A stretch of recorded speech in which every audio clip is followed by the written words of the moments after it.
Selamat sore, saudara kasih Tuhan. Kita ketemu lagi dalam Syafaat Malam GKI Gading Indah.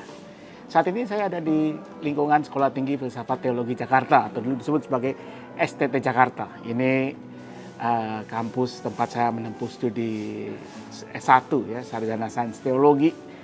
Mulai dari sekitar 27 tahun lalu, tahun 1997 sampai 2002. Nah, saya datang ke tempat ini dalam rangka mengikuti sebuah ibadah penghormatan, tetapi juga penghiburan dan perpisahan sebetulnya dengan seorang guru saya dulu, dosen saya. Ya, Anda pasti pernah mendengar namanya kalau Anda warga GKI, yaitu Pendeta Emeritus Andar Ismail. Ya, beliau pendeta di GKI Samanhudi, tapi mungkin Anda lebih mengenalnya dari tulisan-tulisannya, terutama dalam buku seri Selamat ya, yang sudah sampai di edisi nomor 33. Dan sama seperti Anda, saya pertama mengenal nama Pak Andar dari tulisannya ya. Buku seri Selamat yang ada di kumpulan buku yang dimiliki oleh almarhum ayah saya dulu. Saya baca kira-kira saya usia SMP atau SMA.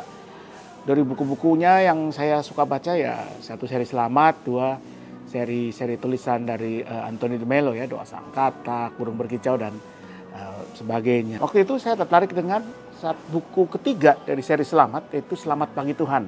33 renungan tentang doa. Mungkin ini seri Selamat pertama yang sudah berformat 33 renungan ya. Ringkas, jelas, sangat inspiratif dan mendalam.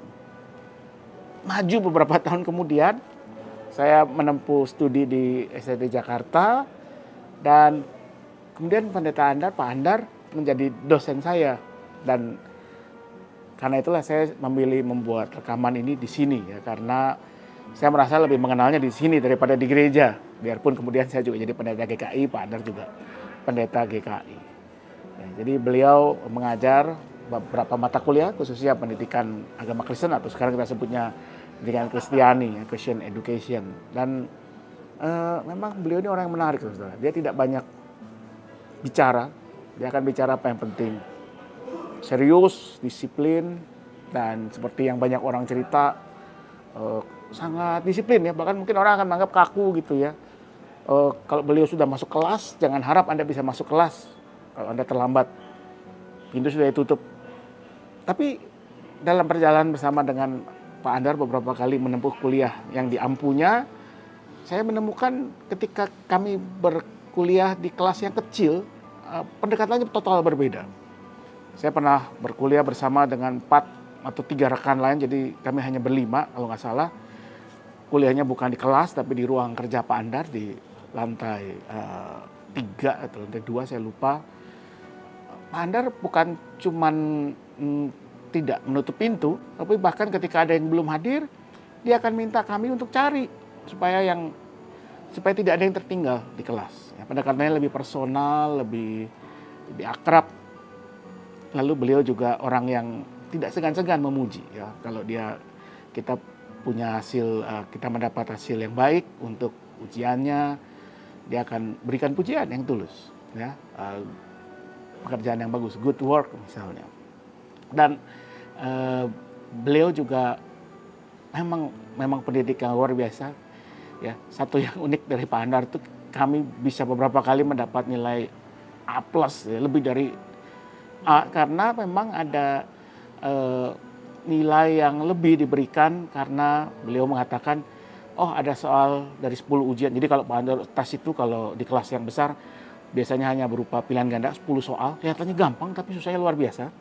Dan biasanya berapa kali ada satu bonus yang dia berikan karena ada soal yang salah menurutnya. Tapi saya menduga sebenarnya dia sengaja memasukkan soal yang salah untuk melihat bagaimana kita meresponnya dan mengajarkan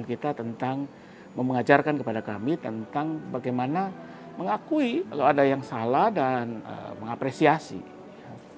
Dan beliau yang saya suka juga orang yang tidak basa-basi. Dia selalu mengatakan apa yang bisa dikatakan dengan 5 kata tidak perlu diucapkan dengan 10 kata, ya. Apa adanya, sederhana.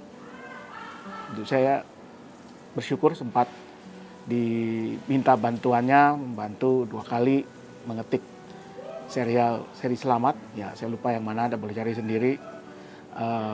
karena itu beberapa kali juga saya berkunjung ke rumah beliau dan disupirin Pak Andar yang waktu itu matanya sudah agak kurang baik dan ya beliau jalan saya ingat 40 km per jam saudara.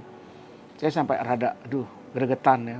Kalau boleh saya aja yang nyupir lah ya, tapi ya nggak berani juga. Ya dan banyak yang bisa dipelajari dari Pak Andar.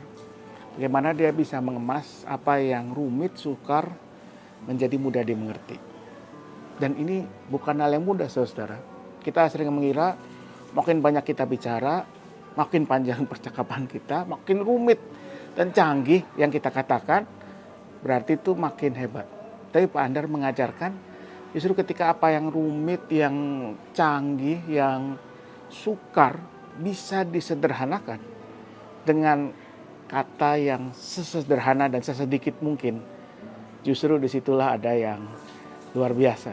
Bagaimana pesan yang mau disampaikan justru tercapai tanpa banyak bertele-tele. Saya jadi ingat ayat yang mengatakan ketika Tuhan Yesus mengajarkan orang berdoa dan mengatakan jangan kau kira kalau banyak kata-katanya doamu menjadi lebih dengar Tuhan.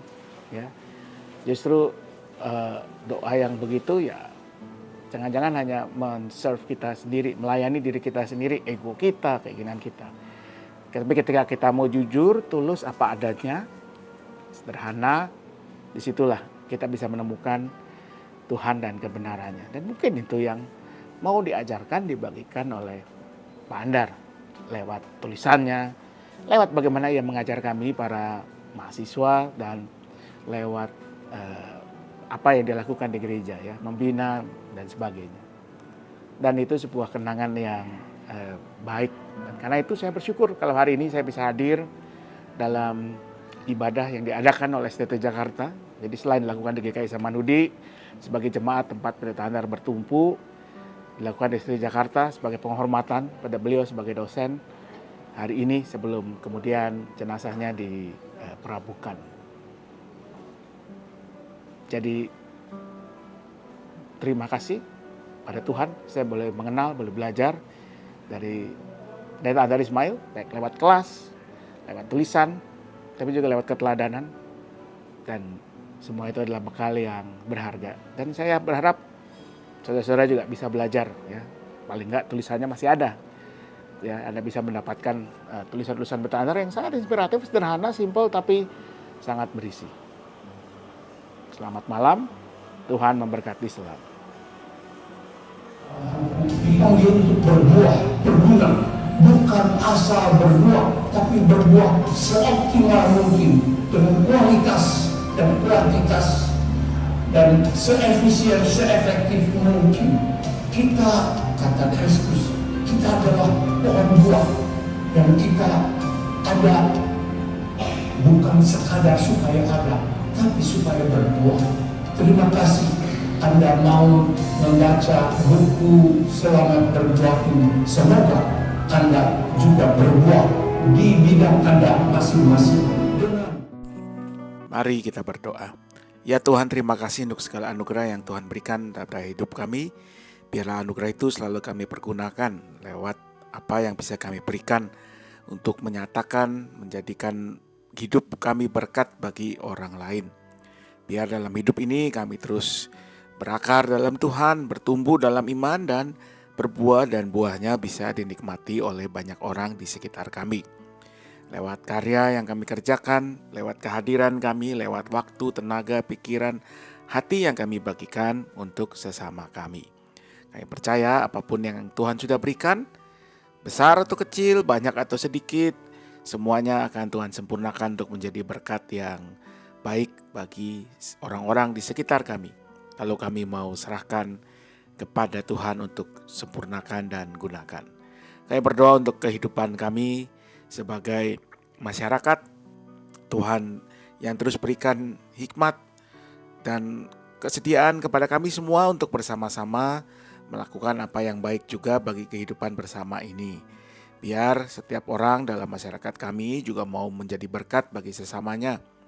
Dan dengan demikian biar hidup bersama kami sebagai bangsa juga boleh terus terjaga.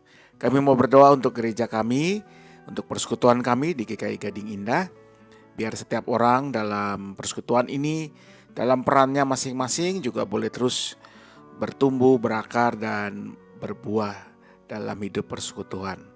Biar apapun yang Tuhan percayakan, setiap peran, baik yang terlihat maupun yang tidak terlihat, tapi semuanya sama penting, sama bernilai, boleh sungguh memuliakan nama Tuhan dan menjadi berkat bagi setiap orang yang ada di dalam dan di sekitar persekutuan kami. Kami berdoa bagi setiap keluarga dalam segala pergumulan kehidupan mereka, pergumulan pekerjaan, ekonomi, kesehatan, relasi, studi. Kami percaya dalam segalanya Tuhan yang akan sempurnakan, Tuhan yang akan mampukan kami untuk menjalaninya. Karena itu kami mau menyerahkan juga hidup kami, istirahat kami malam hari ini, semuanya hanya dalam satu nama, Yesus Kristus, Tuhan kami. Amin.